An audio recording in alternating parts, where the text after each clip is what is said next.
অকথ্য করলে জল উঠতে পারে, সেটা আমার নগদ অর্পণ।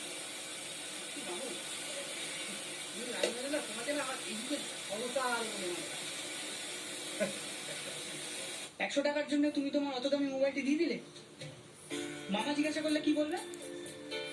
বলবো আর কি, বলবো হারিয়ে গেছে। দূর, কার মুখ দেখে যে সকালবেলা উঠলাম তোমার মোবাইলটি গেল, আমার মানি ব্যাগটা হারালো। তুমি এত মন খারাপ করছো কেন বলো তো? প্লিজ মন খারাপ করো না। এই তোমার জন্য যত সমস্যা। তোমার কথা ভেবে ভেবে আমার মাথাটাই গেছে। এদিকে পড়াশোনা শেষ, সামনে পরীক্ষা, কি যে করবো কিছুই ভেবে পাচ্ছি না। তাহলে কি বলতে চাইছো সব দোষ আমার? তোমার নয় তো কার? কলেজের প্রথম দিনই তো আমার মোবাইল নম্বর জোগাড় করে তুমি তো মেসেজ পাঠিয়েছিলে, আই লাভ ইউ। মনে নেই? সব ভুলে গেছো? ঠিক আছে,